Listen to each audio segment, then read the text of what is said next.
আসসালামু আলাইকুম। আমি ফাহিম আহমেদ। আমি এমবিএ করতেছি নর্দার্ন ইউনিভার্সিটি থেকে। পাশাপাশি একটা জব করতেছি। আম, আমার খুব ইচ্ছা ছিল গ্রাফিক ডিজাইন শেখার। তো টুকটাক ইউটিউবে ভিডিও দেখে বেসিকটা ধারণা হয়েছিল। তো ভাবতেছিলাম একটা সঠিক গাইডলাইন দরকার একটা কোর্স শেখার জন্য। তো এখান থেকে আমি একটা ওয়েবসাইট থেকে এমএসজি একাডেমি থেকে একটি কোর্স দেখলাম যে টি শার্ট ডিজাইন সেটা দিয়ে করছে। তো এই কোর্সটি মোটামুটি খুব চাহিদাপূর্ণ কোর্স দেখলাম। মার্কেট প্লেসে খুব চাহিদা রয়েছে। তো ভাবলাম এটা ইনরোল করি। ইনরোল করলাম এবং কোর্সটি আলহামদুলিল্লাহ কমপ্লিট করলাম। মোটামুটি আমার বেসিক যে ধারণা ছিল তার থেকে অনেকটুকু আমার অ্যাডভান্স লেভেলে কাজ শিখতে পেরেছি। উম, এটা আমার আসলে থ্যাঙ্কস জানাতে হবে এমএস একাডেমিকে এত ভালো একটি কোর্স এনরোল করার মানে প্রোভাইড করার জন্য। এবং আমি স্পেশালি থ্যাঙ্ক জানাবো আমাদের যে মেন্টর ছিল সিফাত ভাই।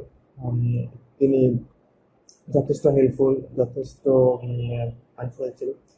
যদি কোনো সমস্যা বলে উনি ইজিলি সলভ করে দিতেন। তারপর আমি ওনার কাছ থেকে যে বড় হেল্পটা যেটা হলো উনি আমাকে একটা ইন্টার্নশিপের সুযোগ করে দেন।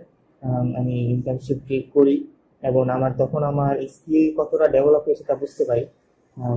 খুবই হেল্পফুল ছিল এই কোর্সটি করার ফলে। আমি আমার ইন্টার্নশিপের ফলে আমার স্কিলের এত ইমপ্রুভ হইলো। ভাবলাম এখন আমি মিস্ত্রি কিছু ক্রিয়েট করতে পারি, যে কোনো কিছু, যে কোনো ধরনের ডিজাইন আমার নিজের ডিজাইন বলে মানে পোস্ট করতে পারি, যেটা আমার নিজে কোনো কপি পেস্ট বা কাটিং কোনো ইলাস্ট্রেশন নিজে থেকে করতে পারি এখন। উম, তো এখন আমি আমার স্কিল ডেভেলপ করার পর এখন ভাবতেছি এখন মার্কেটিং কাজ শুরু করব। তার জন্য আমি আমার ওই কি বলে পোর্টফোলিও গুলো রেডি করতেছি।